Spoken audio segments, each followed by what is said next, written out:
Good afternoon. Welcome to Valley Homes on TV. I'm Todd Flesner, your host, along with Debbie Giordano. Hey! Hi, Deb. How is this fun? I don't know if folks can hear you because we don't have a microphone on you this afternoon. It's okay. It's okay. Hey, but we've got a great show this afternoon, and we're going to be talking about origins today. The origins of Milpitas, what our history is, our roots, and more importantly, where did the name Milpitas come from? Great. You know, folks often wonder that. You know, what does Milpitas mean? And we've got a great guest today.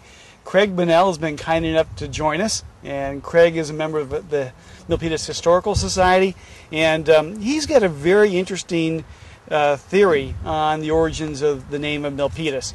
And it's quite a story, and I think it's something that our viewers would be interested in. So, Craig, welcome. Thank you. We're glad to have you. So, where are we this afternoon? This is St. John's Catholic Church Cemetery. It's been here since the turn of the century.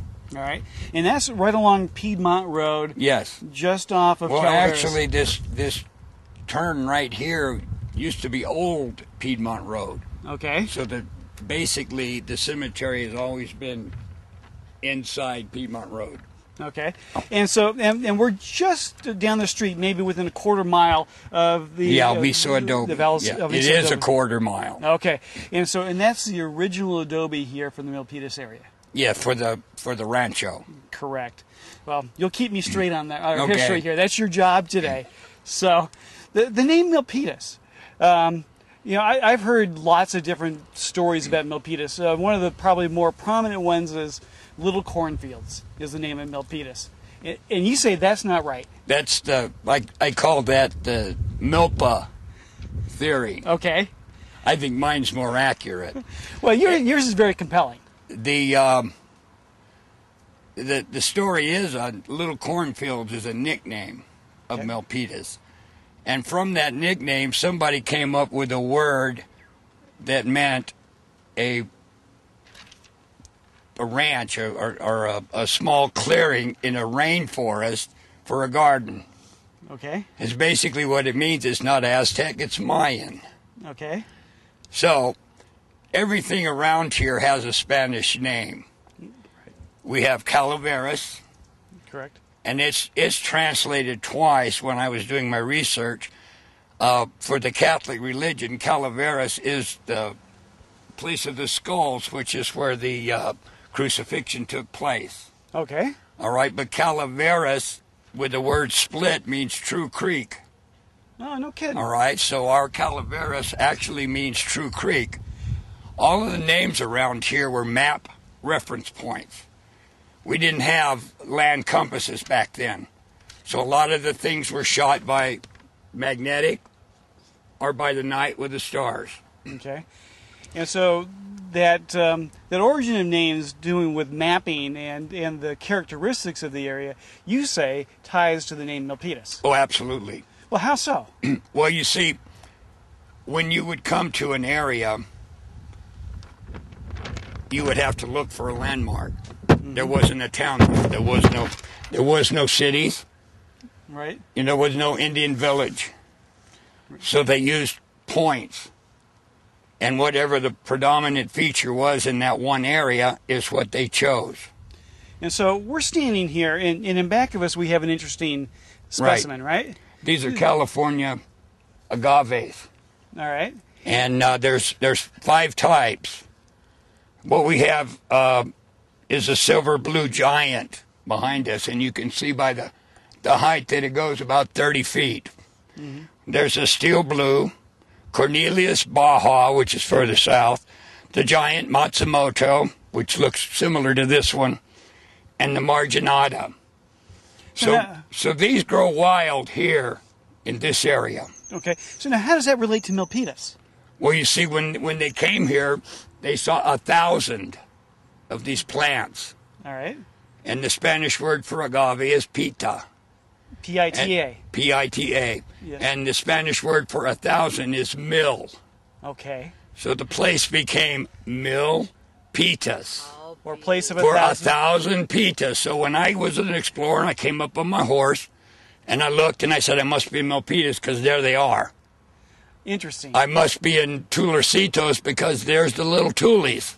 And I just came out of the Rincon de los Esteros, which is the corner of the salt marsh. All right, so these are all these places. And that really ties back to the names that are so familiar to us. The first, San Jose, was in the Berryessa area. All right. It wasn't downtown. And that second tract moved closer because of water. Everybody settled somewhere because there was water by it. There's water by the Adobe. There's water by the Higuera. So that's where they built their homes. Right. That was the sewage treatment plant and the garbage disposal back then. And so when the Penitencia quit running, then they moved closer to the Guadalupe. Okay. So that was the track 2, and most of the Peraltas. Berryessa stayed there. All right. And the rest, some more of the people moved over closer to the Guadalupe. So mostly the area was named after what is the predominant feature in that area. And for us here, where we are today, Mill, 1,000 Pitas. Yes. 1,000 of these century plants. I like that one. Yeah. And it's right next to the first settlement here in the Milpitas area. Well, this is the rancho. We are standing in the rancho, probably in the middle of the rancho. Well, that's fascinating. Yeah. And this very, very compelling story. And I think fits very, very well with the name Milpitas. Makes a lot of sense. Well, you see, De Anza left San Francisco in 1776, and Moraga continued the De Anza expedition. So it wasn't even De Anza that came into this area, but Lieutenant Moraga, Father Garces, and Father Cabron. And I think Cabron stayed with Moraga while the Santa Clara mission was being founded and the city, the first track, was being built. They continued on with their expedition, and I'm sure that's the guy that named Milpitas, the father. That's absolutely fascinating. Thank you for sharing that story with us and with our viewers. I think folks will find that interesting. Now, you're not a newcomer here to Milpitas. No, I'm a native. But you and your family have been here in the Milpitas area for a long time. 61 years. Okay, great. Almost 62. And you're also active with the Milpitas Historical Society. Correct, yes. So, folks who want to learn more about our history, what made Milpitas, the great city it is today, can look into the Historical Society. Well, we always say we're a multicultural city now. We've always been a multicultural city. Nothing new, just different cultures. That's terrific. So where might someone find more information about the Milpitas Historical Society if they're interested in learning more about it?